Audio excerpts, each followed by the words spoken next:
Okay. Welcome, everyone. Glade, it's all yours. Well, thank you. Good morning, everyone who's here. If you have cameras and can turn them on your face so we can see you, that's, I think, adds to the sense of community, and I appreciate all of those of you that do that. Sarah does inform me that she has to go to another meeting at some point through this one, so she'll be dropping out at some point. Toward the end, I think was my impression. Yep. Ooh. Okay. All right, cool. Yes. Let's see, have you made me the presenter yet? Mm-hmm. Okay. This is a question and answer. So we just take your questions. You can type them, and I will look in the chat window here periodically. Or you can just ask orally, and you're welcome to do either, whatever feels most convenient for you. I'm looking for my chat window. It's probably on the bottom bar or the top bar. Yeah, I'm looking. There should be a red little one next to it because somebody just typed something. Well, you know, I clicked on it and it did not come up with a window to show me. That's not what I want. Let's try my view tab. No, that's not helping me out. Okay, I've got my one back again.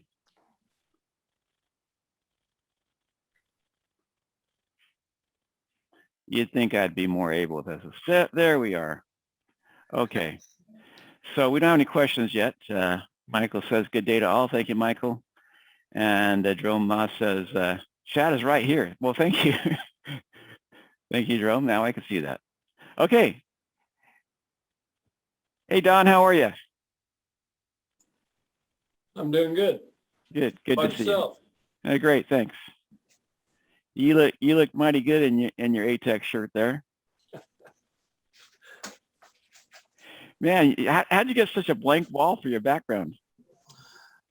Well, it's a borrowed office. Okay. All right. Well, I got my back to the wall, so. Metaphorically and literally. Yeah. All right. Well, I'll ask a question if you want somebody to start. Since you got the focus, go for it. Okay. What's the status on the Blue Book integration with iPads? It is very well progressed. Stephen, who's our iPad developer, has been working very closely with Dale at Service Company Solutions. We just had a conference this morning, and my understanding is that he's just about ready to roll it out. Cool. And there's been some beta testers on it, and I also informed that the beta testers are very excited about how it works. Good deal. I also believe that if you'd like to get some of your one or more of your technicians in on the beta testing, all you have to do is request with Stephen, and he'll set you up with that. Okay. I've given out his email address before. It's Stephen with a PH at Nexus, spelled N-E-X-U-S, soft.com. Actually, I'll put it in chat here.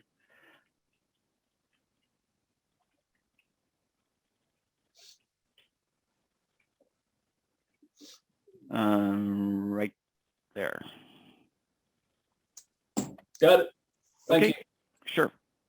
And Stephen is happy to communicate directly with any of you all regarding any concerns or questions or suggestions that you have in regard to the iPad Android side of mobile development. He's our complete guru on that development side. Cool. Thank you. Sure. Any more questions from you that you think of right now, Don? Not that I can think of, no. All righty. Okay. And next question, please. Hey, Glade, this is JD. Yeah, if I can comment. Hey, JD, how are you? due to get with Stephen when it comes down to enabling it since it's in alpha beta. I'm sorry?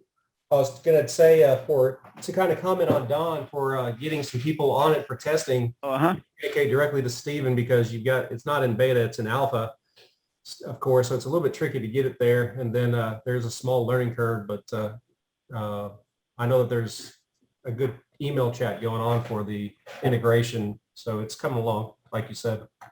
Okay, good. I appreciate that input. I was a little bit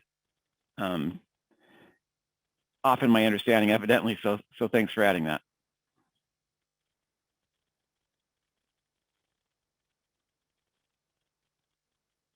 JD, by the way, has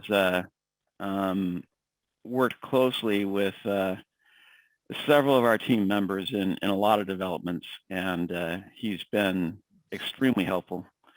He's helped Stephen and some of our other members here at Rossware understand a lot more in granular detail exactly what some of the technicians' needs are and how to better address those. And JD, we appreciate that a great deal. Can I ask a question? Yes, by all means. Hello. Hi. Hi. You're Marina. Hi, Marina. How are you? Good, thank you. Good. How you doing? Great, thanks. I never saw you with the beard. I've had this beard for several years. Not that much. It was, I think. Oh, short. so it is less sometimes. Yeah. Okay. Well, I have a question. When a technician enters the parts, right, in mobile, not in mobile, the whole place, it goes under the wholesale. But when I am transferring to the Excel to see the prices and stuff, it doesn't show unless manually I will enter it under the cost. Is your technician using Android or iOS side? Some of them Android, some of them iPad. Okay, and not the Windows side. We just had a discussion about this in a conference day before yesterday, and Stephen is working to address that. Oh, I didn't join that one. I'm sorry. No, I don't mean it was an internal conference. Oh, your conference. It was a development team conference here. At Ross. Okay. I thought you had another question. Yes, that actually came up, and I think that question was prompted by a few people, perhaps you among them.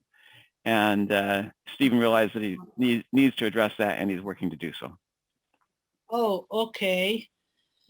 And another question, when I am entering under the PO number, any PO number, it never pops up. Only thing pops up out of all these windows that we have to find by invoice number, maybe last name, address, and phone. But the email and a PO, email, I don't care. Most important, the PO is not popping up. I need to know specifically what context you're referring to. You're in ServicDesk, I presume. Yeah, ServicDesk. Whenever I want to find out by the company's work order number, that for example, American Home Shield or AIG or some other that they sent me the work order number. Okay. It never shows me. I think I probably know how to address your issue. Okay. Let me bring up ServicDesk, and I'm going to share my screen. Okay. Hold on a moment here, and let me get it shared correctly.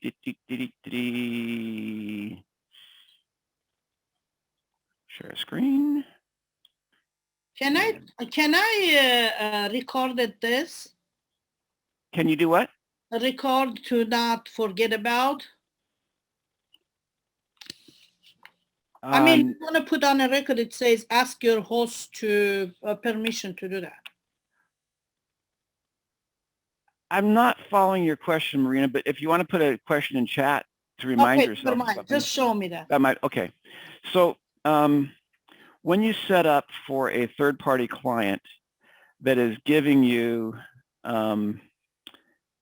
reference numbers for each dispatch that they give to you, yes, you need to set up so that there is a pound sign in front of the reference number. That's what I do. ServicDesk is configured so that if there's a pound sign in front of the reference number, it knows that that is your client's identifier for the dispatch to you. And you can do things like back in the day, GE called their reference number the CU number. I'm not sure what CU number stood for, but so you can put CU number in front of the pound sign and then have the actual number in there. Or another buyer's home warranty just calls it their dispatch number. So you can identify it, but the important thing is that there be a pound sign preceding the actual ID. And there doesn't have to be a space in between. ServicDesk is basically just going to interpret anything after that pound sign as your client's job identifying number. It doesn't show, so I always put the pound sign. Maybe I'm doing not too much space between the name of the company. I do like 2 or 3 spaces, not to go on. No, it actually. Yeah. You don't actually. Let's say it's like this. Yeah. It would still be happy with that. In terms of identifying this as the dispatch ID, because it's basically taking everything that's to the right of the pound sign and then trimming off any spaces and figuring that. Now, it wouldn't be so good if you didn't have at least 2 spaces separating as distinguishing the name here from following text. No, I do always 2 or 3 spaces. Yeah, if you didn't have at least 2 spaces separating, it would figure that all of that was the name when it's looking to pull a name out of there. But that's the only situation for which you need to have more spaces. Okay, that means when I am putting to find, under find, I have to put the pound number too, not only the number. So tell me, if you have one of those and you search on PO number, it's not coming up for you? Yeah, but I don't put when I'm searching, I don't put the pound. I just put the number. Oh, no, you don't need to. I'll show you. Here, I'm going to copy this PO number right here. Yeah. I just copied it into my Windows clipboard, and then I'm going to escape out of here, so I'm not even in there. I'm going to hit F7. I'm going to pick PO number search. I'm going to make that my target, and see it goes right to it. That doesn't show. That's what I do. Okay. I suggest you connect with our support department and show them how it's not working for you, and they will figure out what is the issue, why it's not working. Okay. Because that's absolutely how it's supposed to work. And it also looks for the PO number in many other contexts, such as when you're creating a new job record, it looks in the existing dispatch IDs to see if that ID is already there, and will give you a warning if you're about to reuse an existing dispatch ID. Okay, I'll ask that to support. And Sure. I will ask. Yeah, you can. Probably the best way is to open a support connection, and that way they can see your screen and directly help you. Yeah, I'll do that. Okay, excellent. Does everyone know how to open a support connection? Yeah. Okay, you can do it from our website, or you've got you got Connect for Assistance right there. Number. Yeah. Yep. Okay, good. My last question. Honestly, I don't know how to find the invoice by the check number or the amount number. To find an invoice by the check number or amount, so you're talking about basically a sales journal entry, I presume, or are you talking about a finished form document? Finished form. Okay. We don't have any search that I can recall, and I believe I'd recall if we did, in the finished form context to find a finished form by an amount or by a check number. Yeah. But let me direct you to some other contexts where you can do somewhat similarly. Sure. In your sales journal form, you can in fact search by total amount. So if you knew that a total sale was I don't know, $163.85, you could do that search, and it actually searches for anything that's really close to the amount. Okay. So there's matches there for sales that you've done in that amount. So that's an amount search for sales journal entries. In terms of checks that you received, you can go to your Shift F. No, I got to remember. I'm rusty. You can go to your Journal of Funds and you can do a search. And you can indicate the type of money you want to search on, and you can pick all. Let's say checks. You can search on a name, invoice number, or check number, any of those, and it will find all the targets that match. Okay. Mhm. All right. Okay. That's simple. Okay.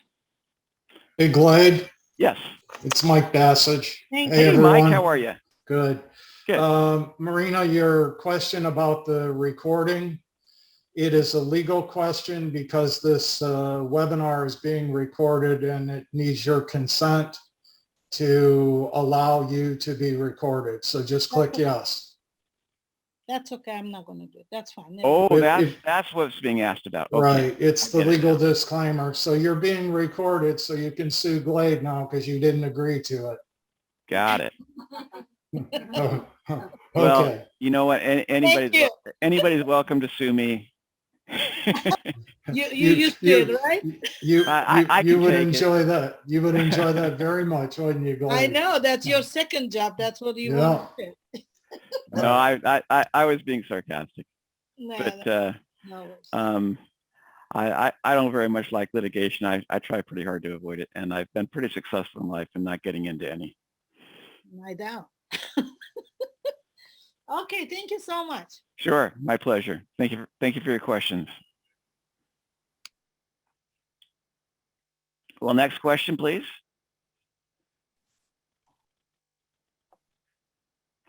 Don, you just look so pensive over there. And so does Doug. Hi, Doug.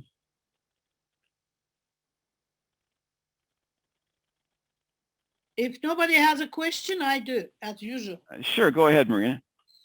For example, I want to send one customer email it like 3 or 4 invoices in one email. How to attach that to the to send all in once? I don't think we have a method for that. I'll reach out to the group to remind me if I'm forgetting something. We did make a method a while back for including multiple quick picks in a single email if you want to send a customer quick picks.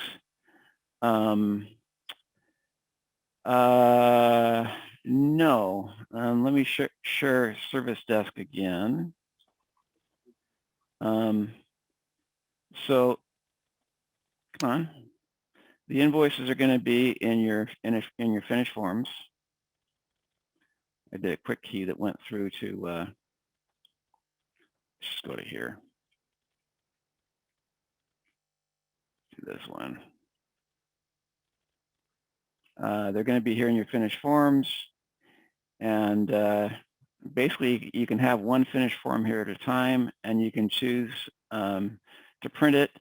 And the print options, instead of printing, you can choose to email it instead, and then you can pick a bunch of options and send it off. But I can't think of any context we have No, how to import to my to computer? send multiples at one time. Does anybody want to input there and tell me if I'm forgetting something? I'm asking how to input to my computer and do it through my computer. Oh, I evidently misunderstood your question. I apologize. I thought you were wondering how you could send multiple invoices to a client at once. Yeah, to input to my computer and do it through computer already, of course. Explain that in another way, please, because explain the context completely that you're describing, because I'm Haley, you have a question. evidently missing it.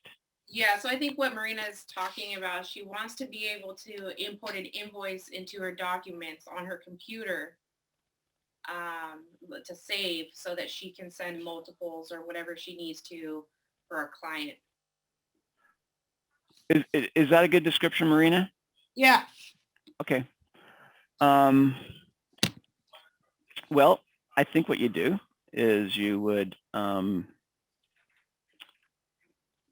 here to your finished forms and pick print on the first invoice that you're interested in, and print it to a PDF document and save it to a folder that where you're assembling the multiple images that you want to send. and then go to the next and save it to the same folder, and then go to the next and save it to the same folder.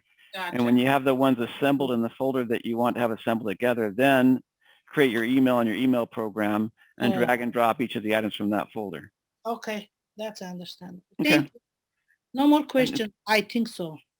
Boy, you're just monopolizing like crazy, Marina. Because we're crazy here. Yeah, I'm just giving you a hard time. No, I mean, Rossware is so crazy program. That's why we get crazy too, but we're getting used to it. We're good now. Good, good. Glad to hear it. The first year, I was pulling my hair. Yes, it's challenging at first. That's what Matt told me. He I think said, everyone here will attest to that. Matt told me you're going to hate it, and I did. But then you're going to love it, and I do. Great, great. I'm glad you were warned. Yes, Okay, I you did. got another question. Go ahead. Hello? Marina, Hello? did we lose you? No, I Okay. don't have any more questions. Oh, okay. I thought you had another one. Alrighty. Okay, okay, well, let me look in chat here. Oh, we have some questions in chat now. Okay.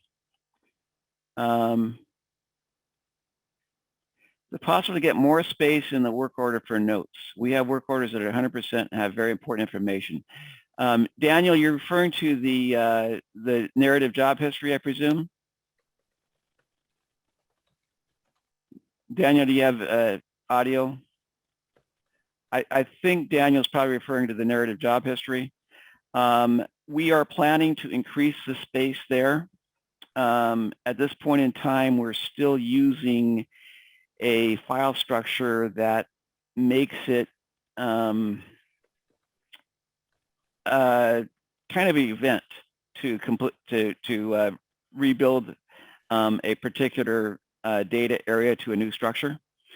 And so we put off those rebuilds for as long as we can, and we try to do several of them at the same time. It basically requires a version level upgrade. We're getting to where we're pretty nigh on due for our next version level upgrade. We're up to 4.8.222 right now. And basically we need to go up to 4.9 and have a number of change file structures that accommodate a number of things we want to do that we can't without doing that. And one of them on the list that we're going to change is having an enlarged space for job history narratives in that version level upgrade. Blade, he might have been talking about the attention notes, because I know we have that complaint in our office too. The same change will accommodate Okay. expanded attention notes. The allocation of space per job record right now is fixed at a certain level, and we have to basically what a version level release has to do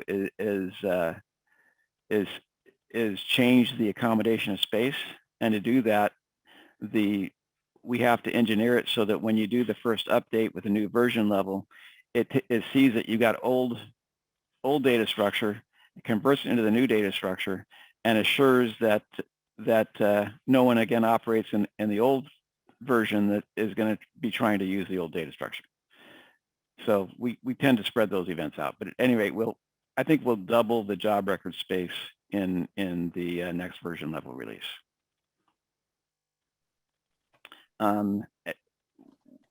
ServicDesk started back in a time when computer resources and data storage was way less available than it is today. So we designed to try to optimize for the availability of those resources that existed back then. And several times over the years, we've expanded our usage as the availability of resources has become greater and greater. And at this point, it's easy to double the amount of space that each job record consumes. Related to that question, I had popping up saying I have a problem with my space, and it says I need to flash drive to get everything, otherwise I'm going to lose my information. And now it doesn't show us anymore. Maybe you guys fixed it. Do I need that flash drive to do it? It's important. I thought everything goes iCloud, everything goes back up. If I suspect that message was not coming from any Rossware utility. We don't, as a rule, recommend a flash drive for anything. Because everything is backing up, right? If something happened to my computer, you always have on a. So you're on RSS? What You is that? use our server? Yeah. Okay. Yes, let me clarify. So our Rossware Service Solutions, RSS, when we host a server for you, part of the service we provide is automated backups in the cloud of your entire server. And they are running backups. I think I'm getting this right. Your RSS documentation will tell you for sure. Or you can talk to one of our RSS persons and they'll clarify for you. But I believe it backs up for 5 running days. So basically you have a backup of your full server the way it was yesterday, the way it was the day before, and basically up to 5 days in the past. And that's come in handy, for example, when some clients have been infected with crypto viruses. Yeah. Ideally, they caught it before the night turned over, so we can at least restore yesterday's data. If they didn't catch it before the night turned over, it means that the already crypto virus files have replaced that backup, and we have to go to the day before. But anyway, the layered backups work in that way.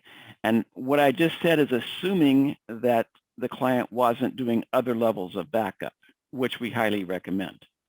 You want us to do the backup ourselves? We recommend 3 layers of backup for our clients on RSS. What I just described is really strong, but it's good to have other layers of backup. We have the SD backup program, which actually I just posted an update for, and I'll go ahead and show it to you right now. Find it here. Here it is. So this is our SD backup program, and for users that are not on a cloud server, the notion is that you run this little application from any station in your network that is not the server, and just have it running 24/7. And the idea is it sits there in the background making backups every hour in one category, every day, every week, every month, every year, each in its own category. And if you have your main server fail, you've got all of your critical data on that other computer, on that other drive, that can easily be put in place to put you rapidly back into operation. We also recommend that our RSS clients run this. In the example, say, of a client having caught a crypto virus, if they had this running and hourly backups turned on, which is actually, we did not have this enabled for RSS clients, but we do now, because we found it just isn't any significant burden, usually. This program actually changes the file name extensions of the backed up files so that even if the crypto virus sees those backups, it will not encrypt them because it doesn't recognize file extensions that it wants to encrypt. So it saves the backup files in a manner that they're protected. So if those clients of ours that I mentioned, we had to go to yesterday's cloud backup or the day before's cloud backup that got the crypto virus, had they been running this and in this mode, we could have restored data for them that's less than an hour old once the problem was discovered, at least if it's discovered within that hour. So we call these automated backups that are within these categories level 1 backups. Mm-hmm. And that's aside from your cloud backups that are part of your RSS service. We also recommend what we call level 2 backups. And you can click on here and basically follow the prompts to do that. But the idea of level 2 backups is instead of relying on data that's in your office or in the cloud, you write to a CD or a DVR or something of that nature, and burn it and take the data home, assuming that your office isn't your home. Okay. Or if your office is your home, have your mother-in-law take it to her home or something like that. I don't want a mother-in-law. She's not in this life. We had a client in Puerto Rico that was running the SD backup program on every computer in their office because they wanted to be really well covered. Okay. And they're just using a local area network. Okay. And they believed they were really well covered. They weren't using level 2. They weren't burning onto a CD and taking off-site. Someone broke in and stole every office. Stole every computer. They had all those backups and they were all gone. They had nothing. They were dead. But I have an iCloud too. Yes, you do. This client did not have that. Okay. But I cite it to make the point that having the offsite backup that you do occasionally, we don't recommend for most operations. We think doing this level 2 once per week is probably a good frequency. Okay. All right. And the reason we don't recommend using a flash drive for this is because if you use it, flash drives are expensive enough that you're not gonna use a new flash drive every time. You're gonna want to reuse a flash drive and overwrite your prior backups. If you use a CD or DVR, those are so cheap that you can use a new one every time, and you can develop basically a growing stack in your kitchen cupboard of backups. Okay. And if you ever have a situation where you need to see what your data looked like, say, 15 months ago, all you do is you go into your kitchen cabinet and you pull out where you marked that date with a Sharpie on the CD, and you put it in ServicDesk. ServicDesk is able to read. It has a mode where you can read backed up data as though it's current data, so it makes it really easy to review those data backups. Okay. So we recommend all of those levels. To have it. Okay. Yeah, if you're not in the cloud and just in a local area network, just these 2 levels are probably very sufficient for you. Just make sure you use them faithfully. Thank you. Cryptoviruses have, in the last 2 years, have become something like 50 to 100 times more frequent events. The creators have just become ever more clever in finding ways to infect systems, and they are a huge, massive hazard. 3 months ago, we had in our scripts, the hospital, whole car hospital was shut down. Yeah, major institutions, including utilities and government agencies, are getting infected, and when even they can't consistently protect themselves, we little guys, we have to realize that it's a tough thing to do. One of the most frequent vectors, so that all of you know, by which cryptovirus infections occur, it's not the only vector, but one of the most frequent vectors is emails, email attachments in particular. The creators of these viruses are super duper clever in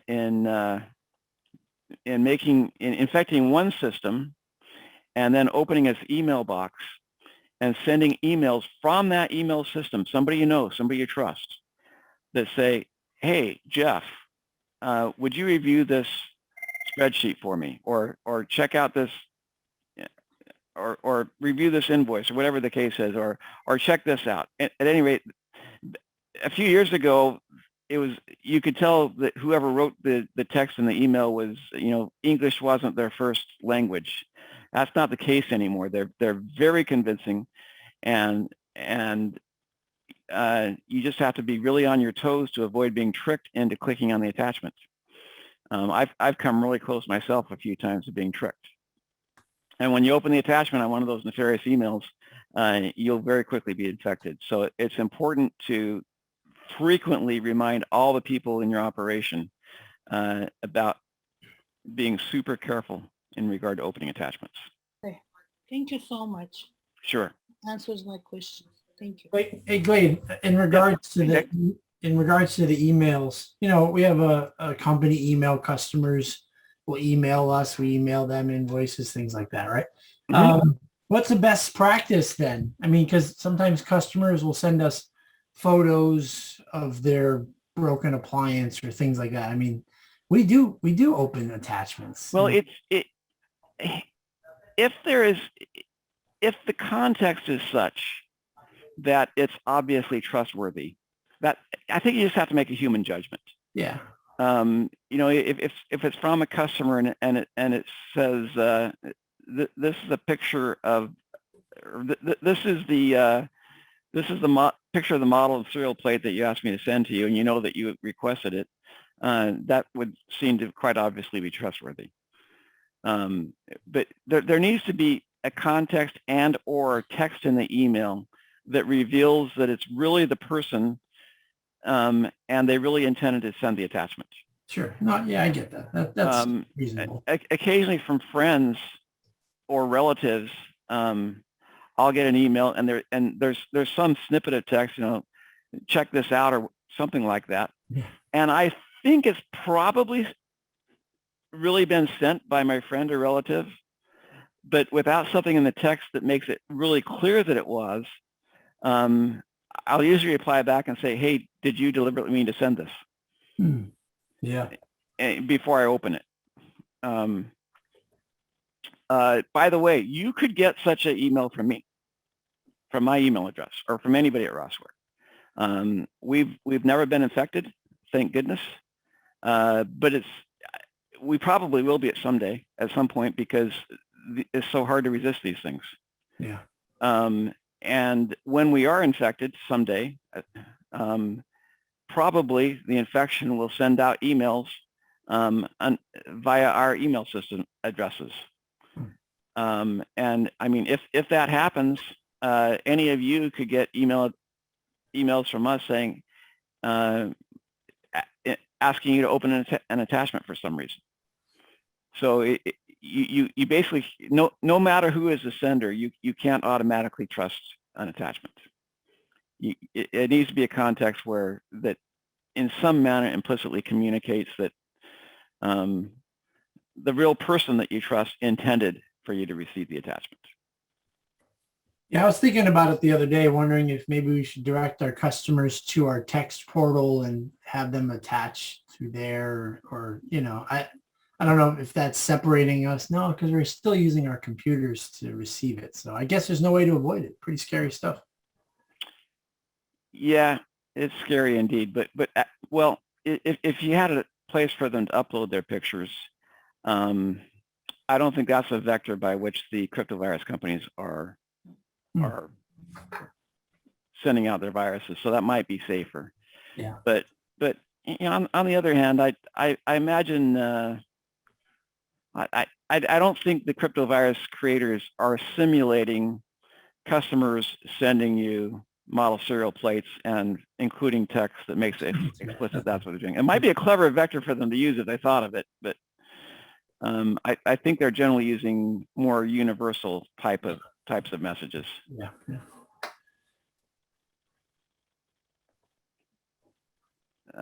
Anyway, be sure you're prepared for it when it happens, because even when you're super careful, it probably will eventually. And do everything you can to prevent it.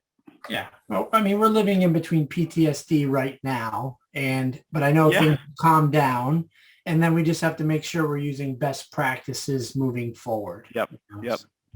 And make sure you're doing those backups, because they'll save your life when it happens. Sure. Random question that I always thought I would ask you while we were having lunch at one of the conferences, and I always forget. Certainly.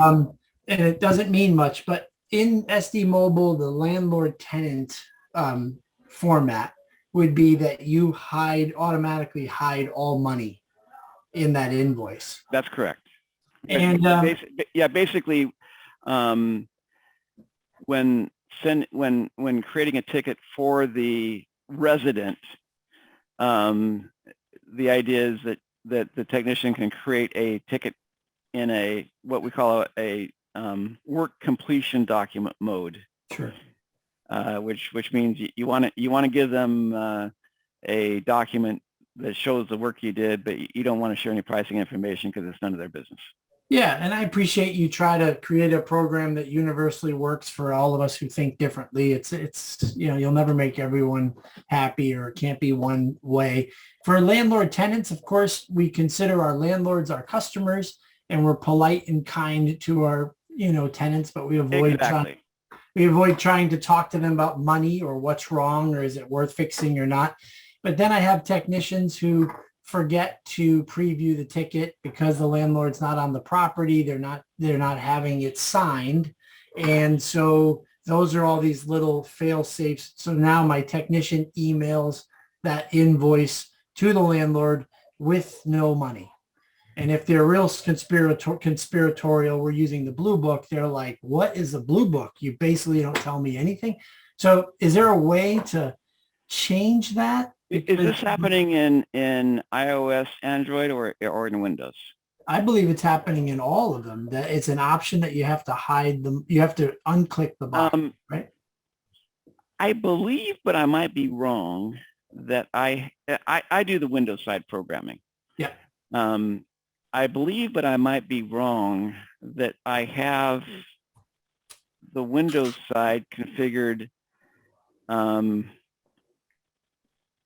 to try to match up email addresses to what's in the job record to detect if it's being sent to the landlord versus the tenant, and to auto check which mode to go in, depending on which is the case, to try to, A, simplify it for the technician, and B, amend a little bit for human frailty. I don't recall for sure if that's the case. I'm just grabbing a piece of paper here. I'm going to make a note to myself. First note I'm making from this. Try to assure tech correctly selects. Trying to create a program to be a fail-safe against technicians and details, man. That's almost heavenly, Glade. So keep working. We do our best, but you know what they say about making something idiot-proof. Yeah, exactly. Any of you that don't know, when you make something idiot-proof, they make a better idiot. That's right. That's right. Oh, they always blame you. Okay, try to assure tech correctly selects whether to send ticket in work completion mode. Thank you, Glade. Or not. I think we can try to whatever extent we haven't done it yet, we can try to make it auto select as well as it can, and make it maybe more explicit for the tech to assure he's conscious about which one he's doing. Yeah, thank you. Certainly. Okay, let me read some chat questions here. Thank you, Doug, by the way. Oh, we got several of them now. Okay, in the UAS, can you send product history? I think so. Let me go into ServicDesk. So I believe the question here is you want to send product history to a customer. Actually, I think you do that from the job record. Let me bring up ServicDesk and remind myself. Share it.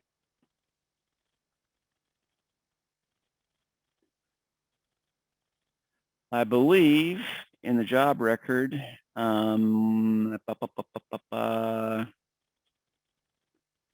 me think here for a moment.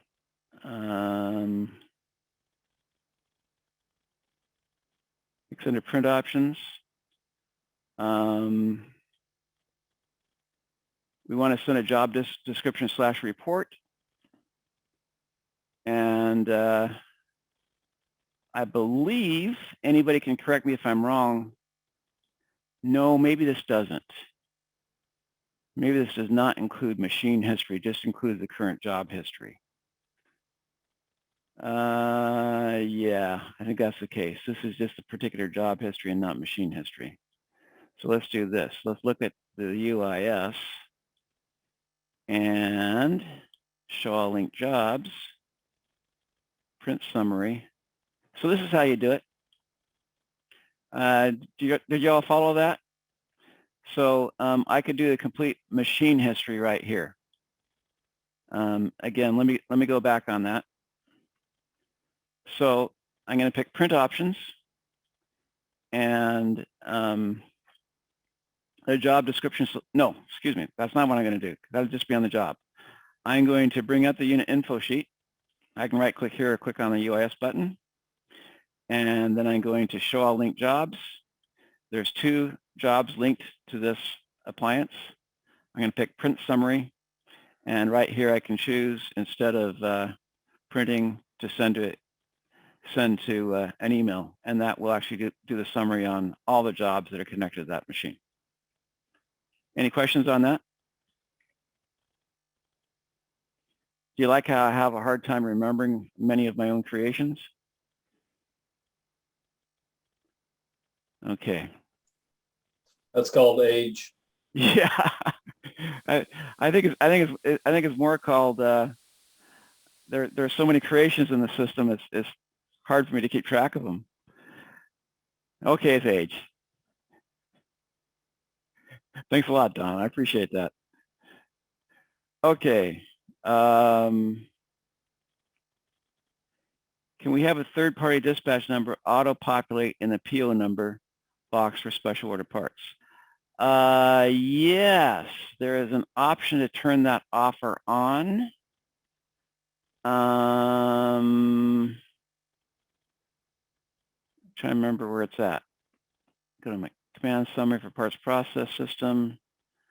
It might be here. Okay, right here. Whether PO is included with fax/email request. So that's where you set that right there. Hopefully that answers that question.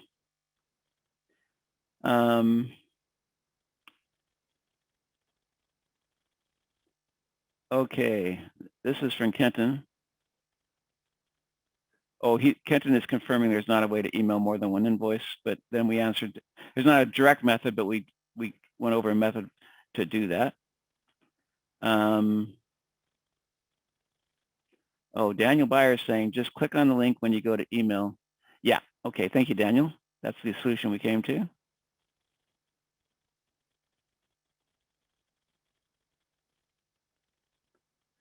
Kevin asks, is it possible to add additional item lines in the custom form, like in the generic form? Short answer is yes. So we have the different finished forms, and we actually have different versions of the finished forms. I mean, we actually have a few different versions of the generic form, pretty much each form. And over time, we've redone them a few times to put more parts line items in them. And I suspect, Kevin, you might have an older form that's got fewer lines in it than our most recent custom form. If you'll open a support connection, you can ask the guys to verify if we have one that's got more lines than yours. And if yes, they can just provide it to you. If not, you could ask them to create a ticket for us to create a version that's got more lines for you. From Daniel Byer, is there a way to have the space to list more than one appliance for the tech? We get work orders for 3 or 4 appliances and can list just one, then do a sticky note for the tech listing for the others. Besides the UAS, is there a way to list more appliances for the tech to see on the work order when they go out? Short answer is yes, but I'll give you a longer answer than that. To start with a short answer, let me display ServicDesk again. In my service company, we did very little warranty work, and we did lots of work that involves multiple appliances. So I'm going to go into call sheet right here, and I'll show you how we set up for multiple appliances. So let's suppose we're asked to work on the washer and on the dryer and on the oven and on the dishwasher and on the refrigerator. With those abbreviations, actually I just want to say RE. With those abbreviations, I've actually designated 5 different appliances. And I accidentally keep selecting from the drop down there and I don't want to. Insist on it.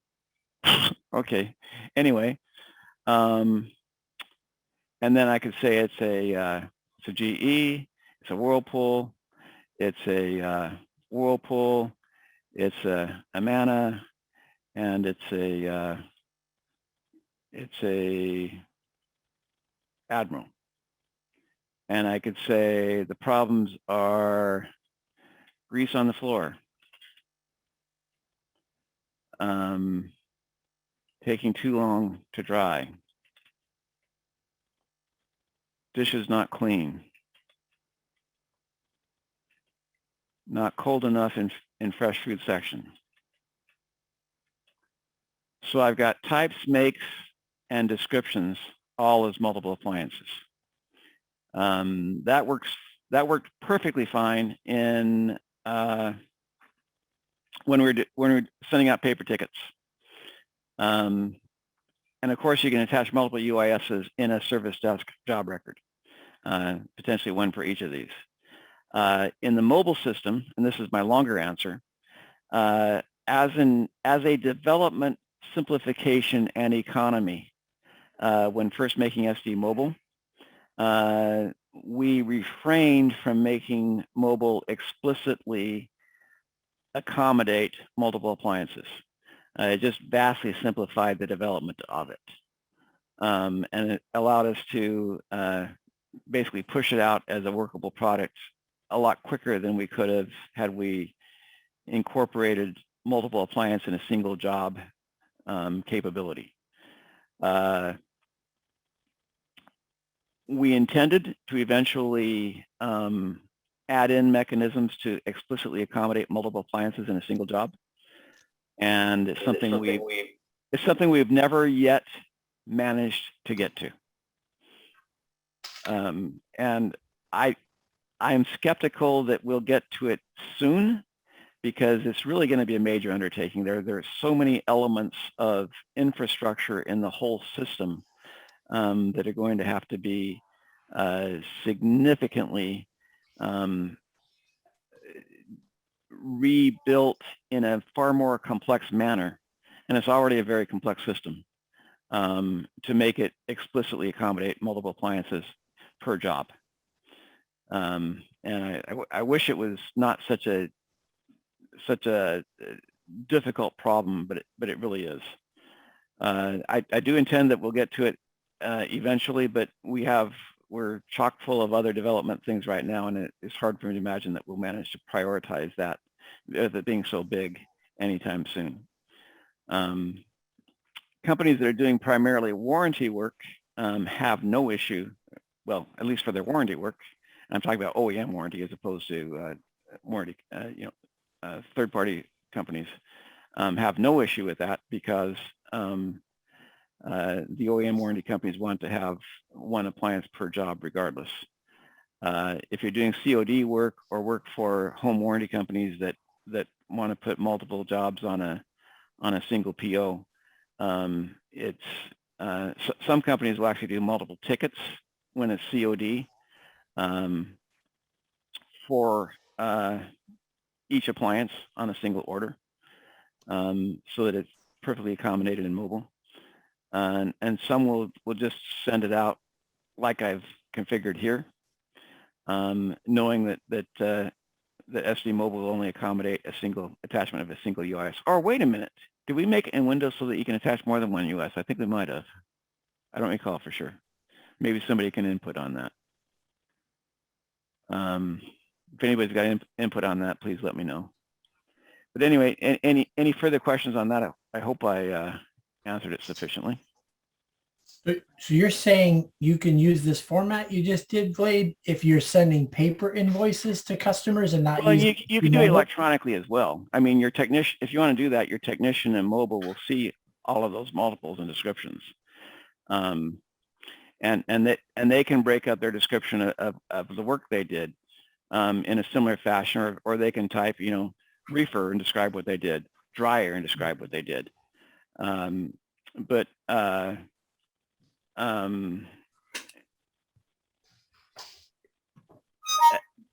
Aside from that, the mobile system is not designed to explicitly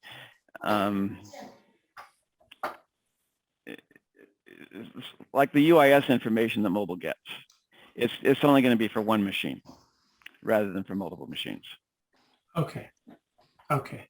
But certainly your description, if you set up a call sheet and then job record like that, that's exactly the way it will come through to the technician in mobile, and he'll see precisely those details. But then we'd have to open.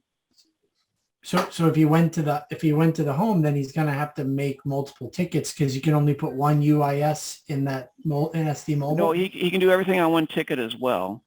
Really? But he can only receive unit in. He basically, it can only handle one UIS. So the models and serials have to go into the job report. Yeah, extra notes or something. On added machines, and then back at the office, you can create the added UISs. Yeah. We just haven't created the mechanism through mobile to handle more than one UIS per job. Got it. I mean, I hate to be the guy that keeps trying to be the union steward for poor technicians, you know, in this meeting. But when you wake up in the morning, and it's been like 8 years since I've been on the road, and it says you've got, you know, 15 jobs, but you really only have 8 stops with a couple doubles and a triple, you know, you think your life's going to die and you're going to be out till midnight and you're grouchy and snippy with the office. And then you get home by 4:30 before the office goes home anyway. So, but there is this sort of physical overwhelmingness of seeing all those individual UISs displayed. What if we gave the technician a alternate job count that actually tells him how many stops he's got? Oh my, then I would have to buy you Christmas gifts every month. I like Christmas gifts. Yeah. Yeah. I'm making a note. Thank you. No, it's very important that we entertain and humor and coddle our technicians because, well, you know what, you guys, y'all know what the difference is between a technician and a puppy? Puppy only whines when it needs to be let out. That's a good point. Yeah. Oh, yeah.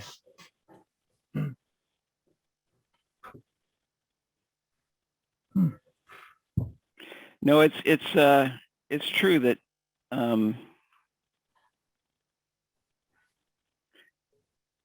technicians are precious, and most of them know they are.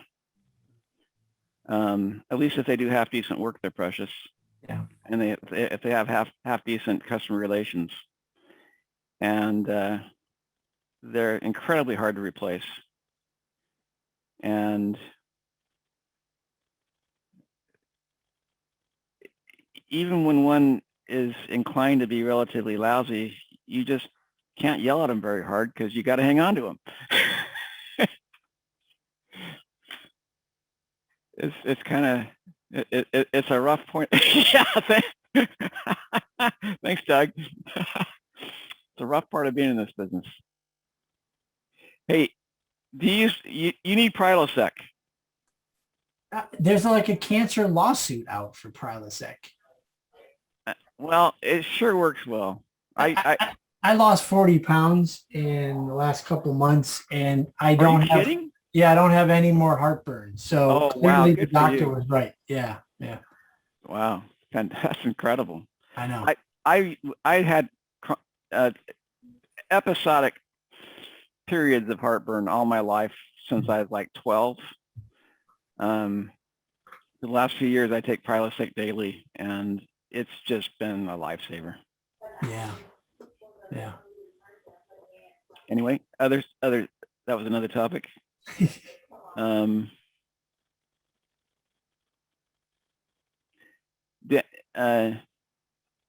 Daniel asked, is there a way to have the space to list more than one appliance for the tech? Oh, that's what we just dealt with. Okay. New backup version is working great so far for us. Thanks for the improvement, Glade. Thank you, Jerome. And do the update that I just posted. That has a number of things that RSS clients requested. I'll show you one more thing that it's got. Bring it up here.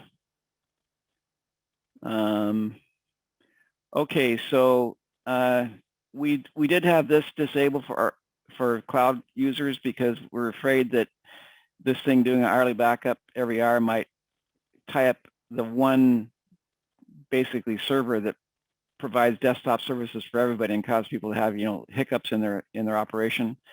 But it seems like those are so lightweight that it's not a problem, so that's now enabled. A big thing we did is now when you click on this little question mark button, which used to just give you a generalized description of what level backups are all about, you now have this option to set particular folders for exclusion. That's just a little explanatory. You can set to do not show again. By the way, general recommendation, if you don't need to see a message again and it has this option, click it so you don't get pestered again, okay? I'm not clicking it because I like to remember from my development environment what my do not show, what these messages are. At any rate, it will show you these are some folders that can potentially have a ton of data in them. And generally speaking, it's not data that's going to kill you if it gets lost. So if your level 2 backups are so big that they're taking an incredible period of time, you can check items here to exclude them from that backup. And you can see it tells you how big those folders are. Only the level 2 backups, by the way, back up anything aside from contents of the SD net data folder. All of your really, really critical data is in the SD net data folder. And so these timed backups only back up that net data folder. They don't back up all of your other stuff. This level 2 backup does back up all of your other stuff. With the exception of now you can exclude some of these folders if you need to, because backing up everything in level 2 just gets to be too big. I keep wanting to say any questions on that, but I realize it's not that easy for you guys to pipe in. Anybody that can pipe in with voice want to ask a question on that? Hey, Glade, it's Mike Passage. Hi, Mike. So you know how you have the SD archive? Yes, where you can archive some of your bigger files?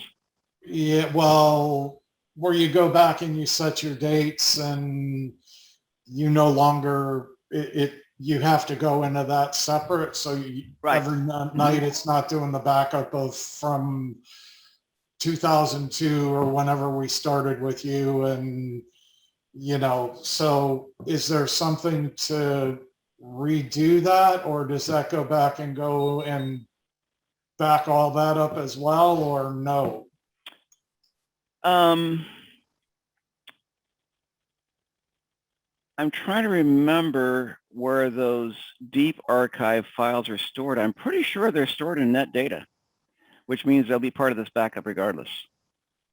Okay, because now these timed backups, by the way, hey, Glade. Yeah. They're actually in a separate folder. Oh, they are. Okay. Okay. Because our H-Links folder is huge, gigantic. I mean, because I think the last time that we did our archive on those, it was before like Quick Picks, and we used to import all of our pictures into the job. Okay. And I mean, there's just tons of data there. So you may want to exclude your H-Links here. Go ahead and do an update, and you can see immediately how big your H-Links are. Yeah. And that might speed up your level 2 backup enormously. So Kenton is telling me that those deep archive files do go into their own separate folder. So that should be backed up as part of this level 2 and not otherwise. Okay. Maybe I'll do another release and add those deep archives as another excludable subfolder. Yeah, because they're archived and we're not going into, well, Right. very rarely will we ever go into them. Sure. Sure. Thank you for the input, Kenton. Appreciate it. All right.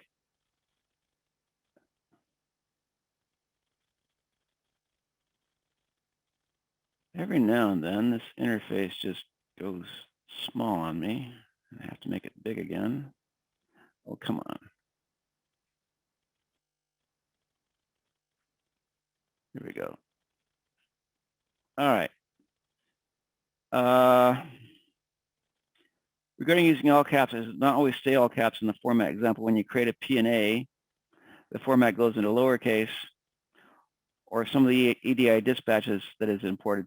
So on your caps lock control in ServicDesk, I try to have it coded so that in almost every context, unless you have this function turned off, ServicDesk will go to what I've judged as being ideal for whether you're in all caps or not all caps.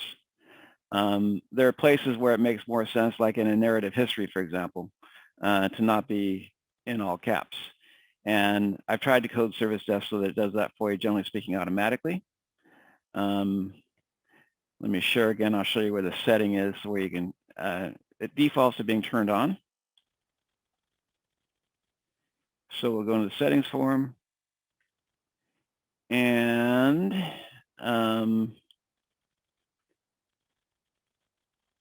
let's see here.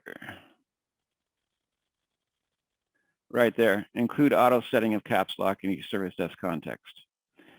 So with that turned on, every place that I've coded for it to automatically set, it should do so, unless there's something in your environment that's preventing it from doing so. If you have discovered places where it should be setting it for you and it's not, it's probably just a place that I forgot to do it. And if you'll simply send an email asking to have the auto setting, add code that automatically sets it in that context, I'll be very happy to do it. You could ask one of the support guys and they'd open a support ticket conveying the request to me, or on something like that, I really would welcome you to just send me a direct email saying, hey, Glade, could you do this? So that you know, I do frequently have to reply to email requests by asking people to go to support instead of me. But that's when it's a question that really could have been far more efficiently handled by going to support. If it's something in the nature of would you mind adding caps lock control in this context, I don't see any reason why it doesn't make sense to come directly to me. Anyway, if you can all make a judgment before you do send directly to me about whether it's better handled, more efficiently handled on our side by support, at least as with support as a go-between, I appreciate it. Most of you guys are actually really, really good at that. It's just occasionally something comes to me and takes my time that certainly would have been better for support, and I end up having to invest a bit of time responding to those. So we're nearing the end of our time, and we could close, or I'm perfectly willing to continue it with anybody that wants to continue. Actually, we're past the end of our time. Let's see if I can get through these messages. What is Rossware direction for incorporating more SMS text features in SD? We're always happy to add other SMS texting functions wherever it's a good idea to do so. So go ahead and send your ideas on that to support, because they're really good at filtering them and creating tickets for good ideas. And by the way, feel free to make a sales pitch for any new thing that you want. In fact, please do make a sales pitch for something that you want. Occasionally we get requests for something and we're like, what we don't get the value. And if we don't get the value, we're loath to make the investment to do it.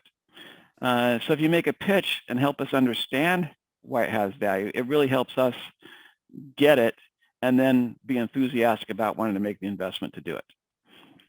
I 100% agree with that. As a support person who has to pass that information along, it's a lot harder for us to be able to sell it for you if we don't have a better understanding of what your need is as well. Absolutely. And you should see these guys. They'll come to me and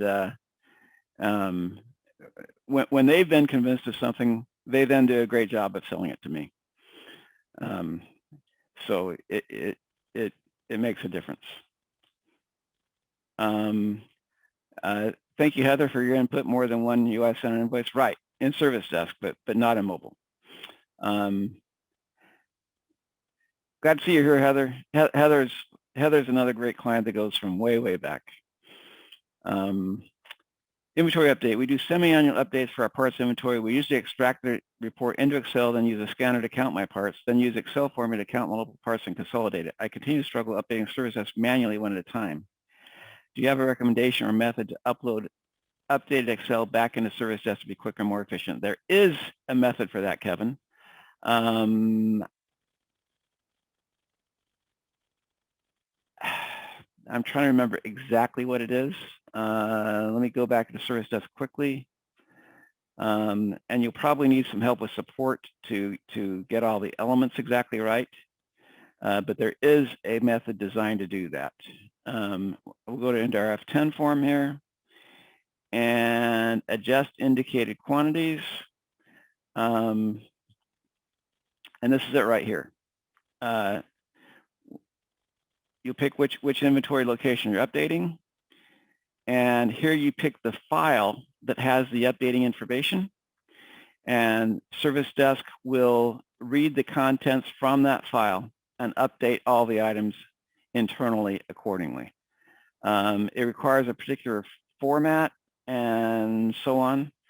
And if you work with support, I'm sure we have some documentation on it. They'll guide you to where the documentation and provide whatever other assistance you need on that. Okay. How do we make sure that SD Mobile is using the latest tax rate schedule? How do you make sure? So you create your tax information, your tax rates file in ServicDesk. And I believe the question is, how do you make sure that that has been uploaded to your technicians at mobile? Is that Go to correct? the settings form. Go to Control F1. Let me show ServicDesk again.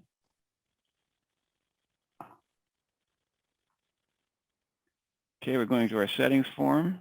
Control F1. And in the lower right corner is a gray box that says tax rates. That opens the file. Yes, and then you have to manually edit that.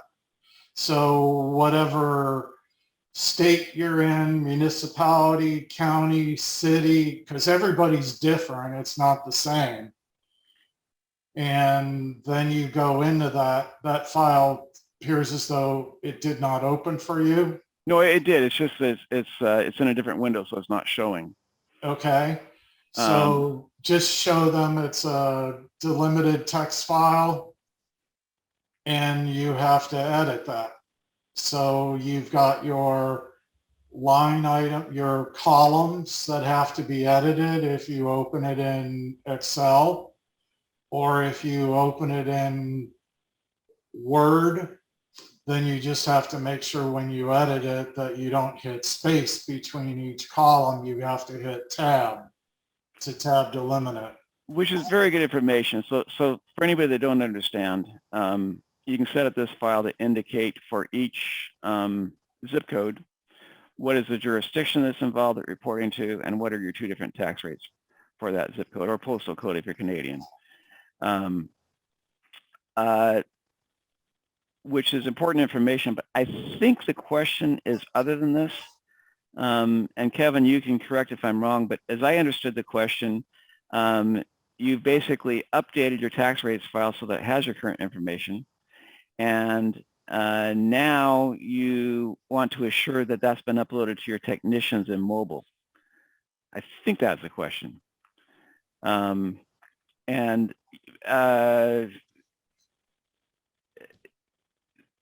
the mobile link program will note your change and will automatically upload it.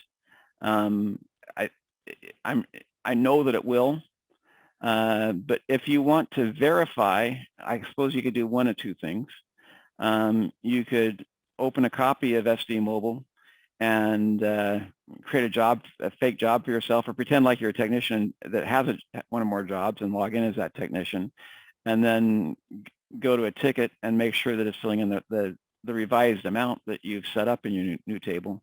Or you could ask one of our support persons to look in the online data and verify that the date timestamp on the file that's been uploaded equals what you've done in ServicDesk.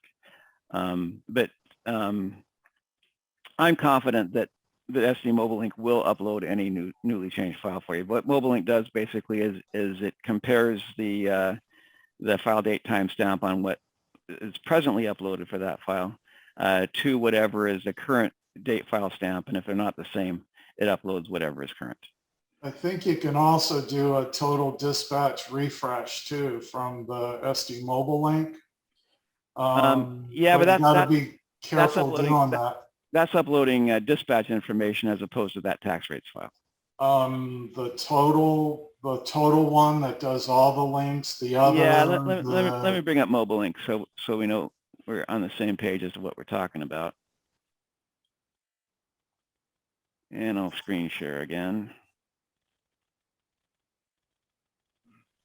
I was going to say that the tax rates are actually uploaded by the other button underneath the occasional uploads. Yeah. Yeah. And just to agree with Glade, in mobile, you are actually able to visually see what tax rate is being applied to that particular job from the receipt tab. Yeah. Thanks, Kenton. Yeah, all true. So let's go back here. I think we're about through these questions. Maggie wants me to remind, and this is an excellent reminder, that in early September, Stephen, our iOS and Android side developer, will be doing a webinar, a Q&A webinar on his work from a developer's perspective on SD Mobile, iOS, Android. So I urge all of you to look forward to that. And Steve is looking forward to it. Also, Kenton will be doing an upcoming webinar on, Kenton? Zone schedule management. On zone schedule management. Do you have a date for that, Kenton? I don't. So it will be whatever falls as the next non-Ask the Guru webinar. Okay. Are we going to get the email about? Yeah, Sarah sends out those. Sarah from United Services sends out those emails. Okay, thank you. If we were better here at Rossware, we'd send emails ourselves. I should say if we were better about such things, we're not very good about such things. Well, we'll try to be better. Can you not send out the bills and notifications then? Yes, we'll stop doing those.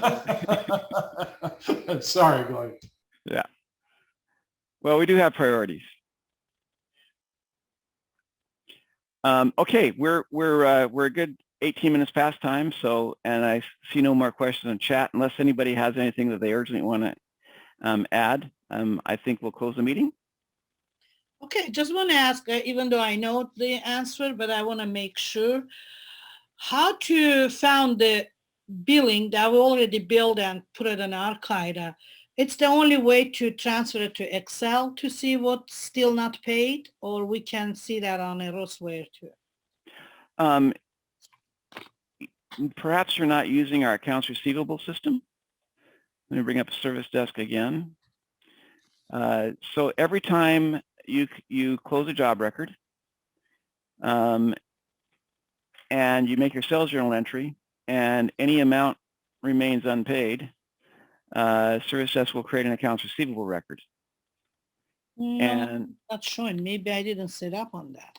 yeah, so the idea, these ARs are the basis by which you're supposed to manage all of your expectations for payment on completed jobs. And there are several elements in the management system. There's a chapter in the manual that describes it in detail. But each of these records, you basically have one record here for each item of money that you're expecting to receive that you have not yet received. Mm-hmm. And you have your, I'm trying to remember, you have your, that's not it. Glade, we don't see your screen. Oh, I forgot to share, I'm sorry. I thought I was sharing and I wasn't. Can you show from the beginning? Okay, so yeah. So whenever you make a sales journal entry, Yeah. if you indicate that less than the entirety of the sale amount is paid, ServicDesk will create an AR, an accounts receivable record, an AR record, which is its mechanism to maintain track of the fact that you're expecting X amount of money from this customer on this job. The question is not only one customer, it's whatever I Sure. still like. So you will develop a whole set of accounts receivable records, and basically each of these records represents a receivable that you're still expecting to be paid that has not been paid. Now, there are several ways of reviewing this information. Mm-hmm. One of them, for example, is in the reports form. In your reports form, you can do a couple of different accounts receivable reports, which go through each of those records and will give you summarized information about what's in them. Here, we'll take this one, for example. Okay, I see. This is old information actually from my old business, which I sold back in 2001, so that tells you how old it is. So everything's over 120 days old, but it breaks down by high volume clients and other customers and gives you totals, average aging. You can also do breakdowns by your various high volume clients to see how much they owe you. Okay. And as far as getting those paid is concerned, we have I'm trying to remember how to use the mouse. What is the quick key action for that? For the Dunning form, the error Dunning form. There it is, Shift F3. So you can create statements or Dunning letters here, and there's a procedure to go through it. And you do this for anybody that's not a high volume client. Here we'll display and review the list. And let's say my mom was on here, because we did a job for her, but I don't want to send her a Dunning letter or a statement because she's my mom. I could choose to exclude her from the items I'm going to send out. And anyway, you can send out all the items as a batch, as email statements or as printed letters or whatever you want it to be. For your high volume clients, you'll probably want to use this. And the idea is I pick Old Republic, for example, and it gives me a summary of what Old Republic owes me. And I can send them an email, and this is going to say, hey, accounting department, I was reviewing your account and I see that these 5 items have gotten to be more than 45 days old. Can you check on those for me?